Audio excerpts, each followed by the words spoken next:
Hello, Americans. You found the Mark Bradley Show. It's Tuesday, May 9th. Welcome. Quickly, want to let you know what's going on with the Chrysler bankruptcy deal.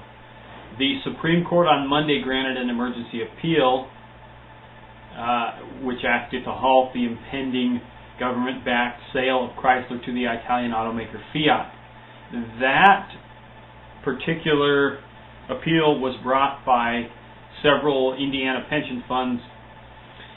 They got a response shortly before 4 p.m. yesterday, Monday, May 8th, from Justice Ruth Bader Ginsburg. The order stops temporarily Chrysler's sale, which the company claims could scuttle the whole deal. Yes, no, we'll see. Justice Ginsburg signed the order, but it may be only temporary. A federal appeals court in New York had earlier approved the sale, but gave opponents until 4 p.m. Eastern Time Monday to try to get the Supreme Court to intervene, as it did. The court did not consider, well, hold on a minute. The court considered the case today. However, it did not consider the merits of the opponent's arguments, according to an AP story posted just this evening, Tuesday, at around 5:30 p.m. It's posted at Breitbart.com. You can find that. Look up the Chrysler deal. You can find out exactly what the Supreme Court did do. According to this article, the court did not consider the merits of the opponent's argument, only whether to hear their full-blown appeal. And what did they decide? According to the article, Justice Ruth Bader Ginsburg ordered a temporary delay just before 4 p.m. deadline on Monday. A little more than 24 hours later, the court freed the automaker to complete their deal. The opponents include a trio of Indiana pension plans, consumer groups, and individuals with product-related lawsuits. The court issued a brief, a very brief, unsigned opinion explaining its action. To obtain a delay or stay, someone must show at least 4 of the 9 justices find that the issue raised is serious enough to warrant a full-blown appeal. The majority of court will conclude that the lower court decision was wrong. The applicants have not carried that burden, the court said, and that's about all that they did say. So, as far as Chrysler is concerned, the case has been sent back to the lower court and will proceed as planned with the sale of Fiat. All I know is I finally heard what a Fiat is. It's a fix-it-again Tony type car. Go figure. Look up Fiat, find out about the history of that company. It's quite interesting, actually. In other, what I would consider more important news, and what I think is a grossly underplayed story here in the United States, there's an Associated Press article also posted at Breitbart.com that you can find.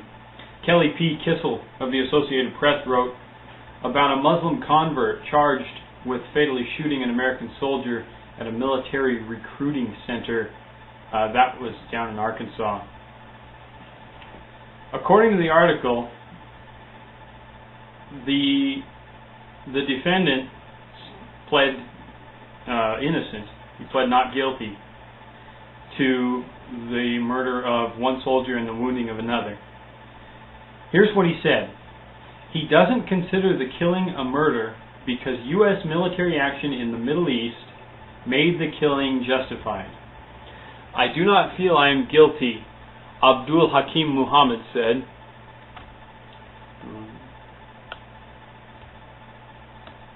He continued in a collect call from the Pulaski County Jail. I don't think it was murder because murder is when a person kills another person without justified reason.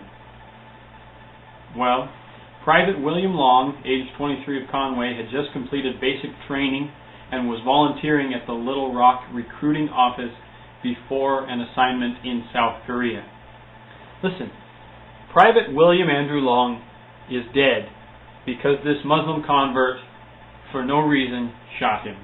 Now, he doesn't think that he committed a murder because the United States has their military in the Middle East, and for some reason that's wrong in his opinion.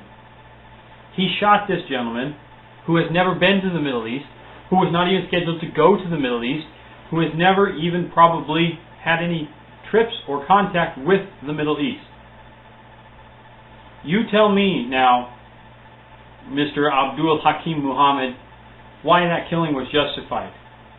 This is nothing short of murder, and hopefully this case will have a speedy conclusion, and hopefully people will recognize that this is a problem in America, and that we cannot continue to ignore and say that all Muslims are peace-loving.